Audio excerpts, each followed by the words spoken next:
अरे, स्वतःच्या घरातून जग जिंकल्याचा अनुभव केलात? नसेल केला तर या ट्रेलरला पाहिल्यानंतर तो अनुभव तुम्हाला नक्की येईल। तर नमस्कार मित्रांनो, स्वागत आहे तुमचं सीधी बात नो बकवासच्या या नवीन व्हिडिओमध्ये। मी तुमचा मित्र प्रभुराज। आज आपण बोलणार आहोत ग्राउंड बाउंड या नवीन मूवीच्या ट्रेलर बद्दल। तर चला फटाफट करूया याचा रिव्ह्यू। तर मित्रांनो, जान्हवी कपूर, ईशान ठक्कर स्टारर सिनेमा ग्राउंड बाउंड याचा तुम्हाला तर माहितीच आहे।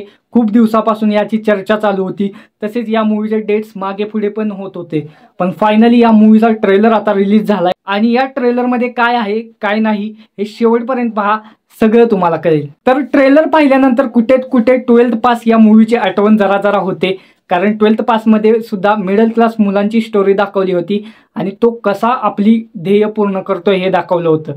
तसेच या मूवीमध्ये सुद्धा मिडल क्लास फॅमिलीतल्या 3 मुलांची कहाणी दाखवली आहे, जिथे 2 मुले आणि 1 मुलगी आहे आणि त्यांची स्वप्न ती कशी पूर्ण करतायत हे दाखवलं गेलंय।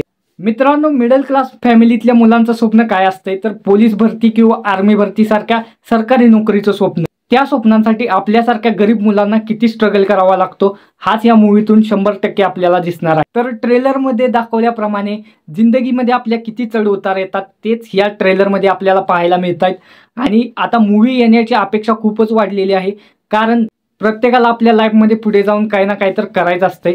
तसेच या मूवीच्या ट्रेलरमध्येही आपल्याला तेच दाखवले, मिडल क्लास मुलांची स्टोरी आणि पुढे जाऊन ते आपलं ध्येय अचीव करतायत का नाही हेच या ट्रेलरमध्ये सुद्धा दाखवले।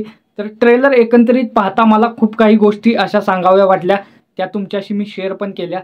तसेच या ट्रेलरच्या निगेटिव्ह गोष्टी पण थोड्या आहेत, कारण कहाणी आत्ताच ट्रेलरमध्ये दाखवल्याप्रमाणे थोडी म्हणजे थोडक्यात सांगूनच जाते आपली पूर्ण कहाणी ट्रेलरमध्येच, कारण थोडा सुद्धा सस्पेन्स किंवा काही सुद्धा यात ठेवलं नाही।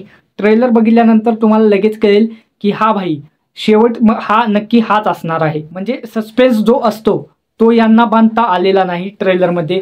ट्रेलरमध्येच यांनी मूवीचा जो तडका आहे तो दाखवलाय। फक्त भावांनो, जसं दिसतं तसं नसतं म्हणूनच जग फसतं ही म्हण आपल्याला माहितीच आहे। तर बघितलं पाहिजे, या ट्रेलरच्या अंदाजावर आपण मूवीला जज करू शकत नाही, कारण मूवीमध्ये काय निघेल काय माहिती नाही। तर हेच या ट्रेलरचं वर्डिक्ट आहे। एकंदरीत मला हा ट्रेलर चांगला वाटला आणि त्याचबरोबर काही अपेक्षा सुद्धा मी जोडलेल्या आहेत या ट्रेलरबद्दल। तर बघू मूवी आल्यानंतर या अपेक्षा पूर्ण होत आहेत की नाही। धर्मा प्रोडक्शनच्या अंडर ही मूवी येत आहे, तर बजेटचा प्रॉब्लेम नक्कीच नसणार आहे। तर या मूवीच्या स्टारकास्टमध्ये आपल्याला जान्हवी कपूर आणि ईशान ठक्कर दिसतात आणि त्याचबरोबर विशाल या नावाचा नवीन चेहरा। तर बघावं लागेल या नवीन चेहऱ्यासोबत ही नवीन स्टारकास्ट धुमाकूळ घालते की नाही, कारण ईशान ठक्कर आणि जान्हवी कपूर यांचा धडक आपण पाहिला होता। आईच्या गावात हा कॉपी करायचा प्रयत्न केला आणि पूर्णपणे फ्लॉप गेला। तसं या मूवीच्या बाबतीत करण जोहरच्या बाबतीत व्हायला नको असं माझं म्हणणं आहे, कारण एकंदरीत या मूवीची बी स्टोरी कुठे ना कुठे तर थोडी आपल्याला 12th पास या मूवीसारखी वाटते आणि कुठे ना कुठे तर वाटून जातं की ही मूवी 12th पासचा कॉपी असेल। पण भाई जैसा दिखता है वैसा होता नहीं।